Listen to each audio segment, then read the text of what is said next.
If two therapists are married, what kind of a marriage does that make? It's an interesting one, right? Because you have some things in common, but you still have two people growing and learning and becoming who they are. And really, that's kind of what happened. Some of our relationship felt pretty unconscious. You actually write about this in your chapter that you guys as a couple tried to do it together, but to very different results. I find it surprising that two therapists who should be highly self-aware were actually not operating on a conscious plane in that way. And there's parts of it that are really hard. It's like, wow, I just reacted in a way I am not really proud of, and I don't really want to be that person. Hello, everyone. I am Deepika Sandhu, the CEO of Soul Sparks Press, and I am so excited to be in conversation today with Michelle Wincell O'Leary, a therapist, an already published author, and a second time in a Soul Sparks Press collaboration book, She Found Her Superpower. Hello, Michelle. Thank you so much for having me. It's lovely to be here. I am so excited to speak with you today because you have such an incredible background and set of experiences. And I think there's a lot of wisdom that you're going to be able to share with everyone today. You started your career as a therapist and have been working in that space and were even married to a fellow therapist. And this is the subject of your chapter in the upcoming collaboration book by Soul Sparks Press called She Found Her Superpower. Now, I want to know, if two therapists are married, what kind of a marriage does that make? Yeah. Well, I mean, it's an interesting one, right? Because you have some things in common. You have a common language and a common career, but you still have two people growing and learning and becoming who they are. And really, that's kind of what happened.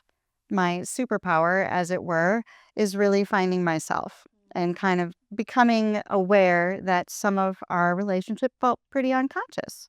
So, stepping into more energetic work and getting to know myself started to reveal things that didn't feel aligned. And we agreed on that in the end. So, we amicably parted ways. And my superpower is really becoming conscious in that experience. So is it possible, or maybe I find it surprising, that two therapists who should be highly self-aware were actually not operating on a conscious plane in that way? Yeah. So it's normal then for the rest of us to not be able to do that. Thank you. That is exactly the answer. It's still two people on their own journeys and on a journey together and growing and developing as people. It really, if you could say, had a purpose. Like our relationship had a purpose in both of us maturing and becoming more conscious of ourselves. And ultimately, it ended up kind of parting ways. And that's okay. Yeah. That's the thing. It's okay, to move on and become who you're becoming. So you learned that you were operating in these unconscious sort of patterns and programs. How did you realize that you were operating that way? And then how did you move into consciously changing those patterns and programs? Because they're so deeply wedded within ourselves, right? They are. And that's why, your consciousness continues to grow. So I wasn't completely unconscious, but I wasn't as conscious as I am now. And I started to work in a program called Mastering Alchemy, an online spiritual development, consciousness development program. And when I found it, Jim Self, the founder, and started listening to those sessions, I was just mesmerized because it felt like I could hear myself in a new and different way that I had never heard before, or at least didn't remember hearing before. Yes. And isn't it wild that it takes an online course or a program suddenly to spark you into a new way of being? You actually write about this in your chapter in She Found Her Superpower, that you guys as a couple tried to do it together, but to very different results. Maybe share a bit about that with us. Well, I was really excited about it when I found it, and I thought it was a great opportunity for my then husband and I to kind of spiritually bond through this course together.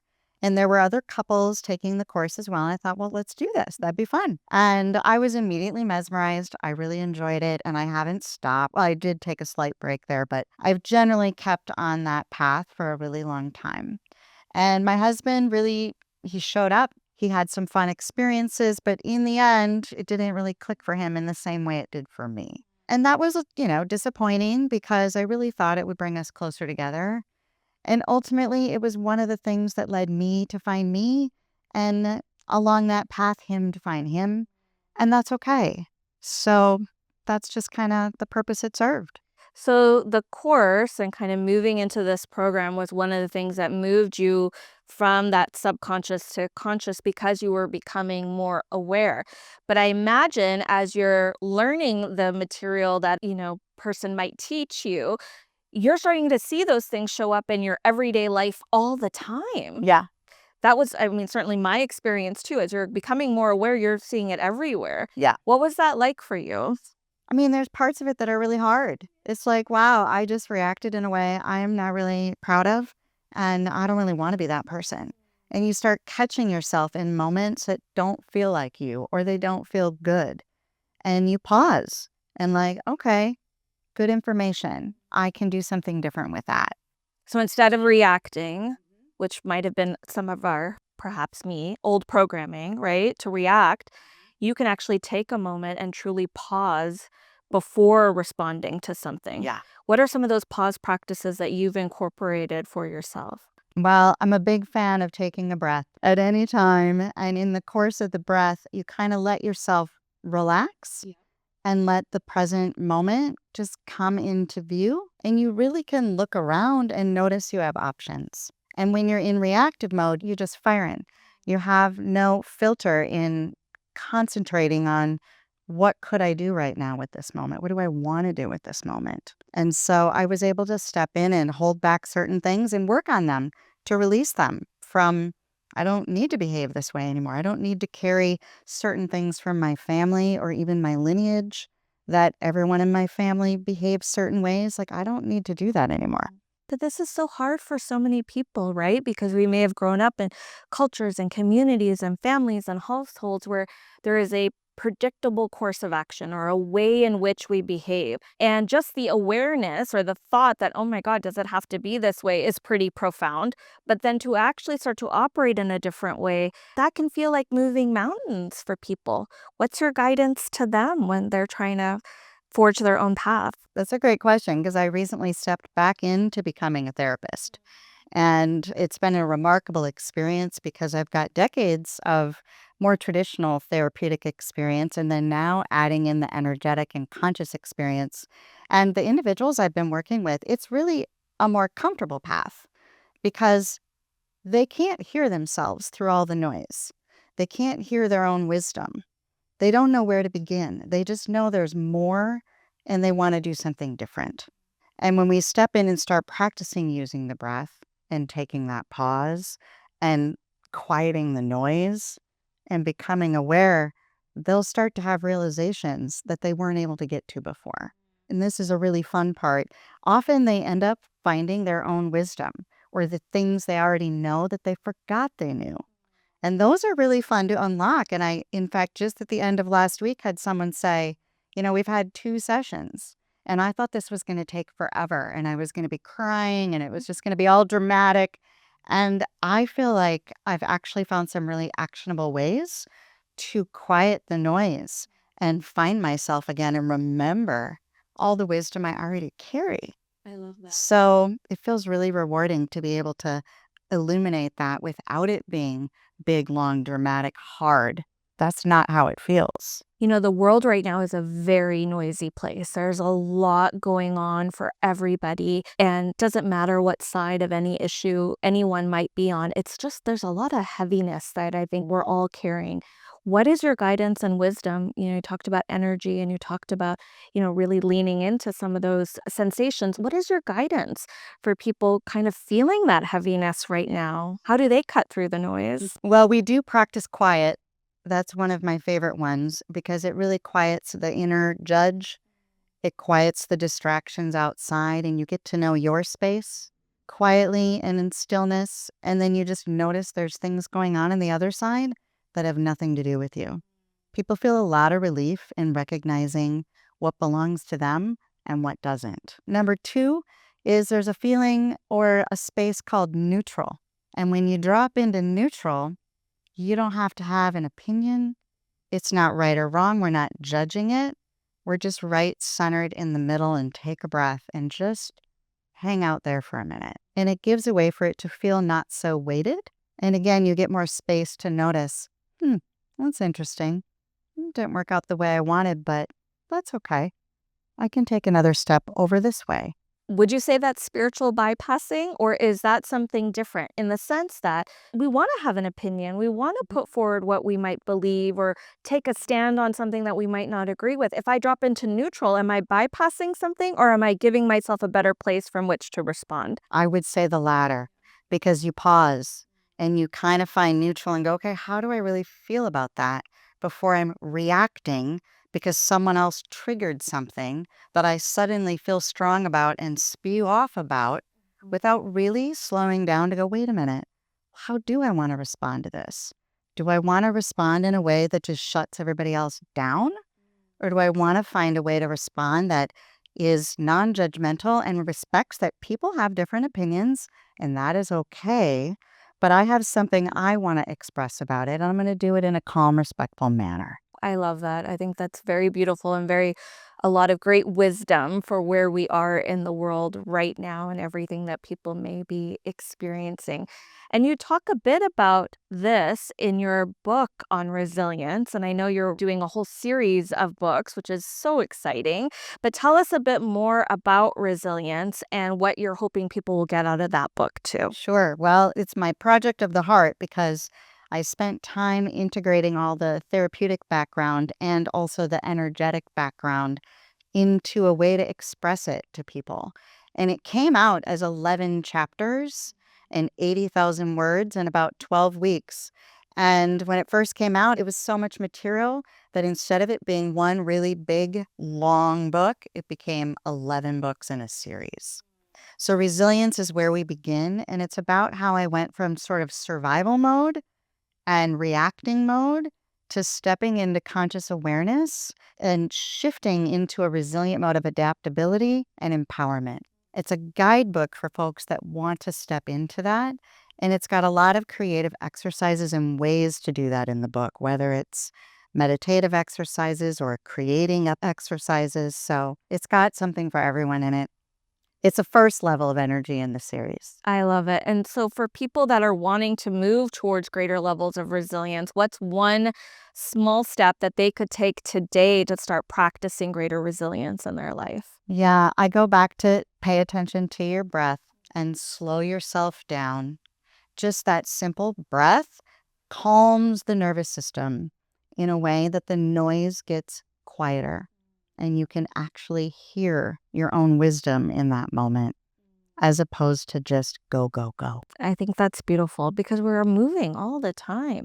And nothing's going to change the forward trajectories of our lives and maybe even the pacing at which we move, but we can control the ways we pause and the way we stop and just returning back to breath. I think that's really beautiful insight. So, and she found her superpower releasing this December. Super excited about that. And this has been such a lovely project. We put together 7 incredible women and told their stories. And I would love to know, what was your experience moving through this project? And what do you think are going to be the big takeaways that readers out there can expect? How are their souls going to be sparked with She Found Her Superpower? Well, it was such a fun experience, I want to say. I was so glad that I signed on for that experience to, learn writing from other people, connect with other authors about their process, and really also just dive a little bit more into my own writing process. And I picked a topic, right? Divorce topic. I thought it would be a good way to process what I experienced, and it was. In the course of writing about it, that's what happens when people journal and write about something they've experienced is you remember different things that kind of you weren't thinking about before.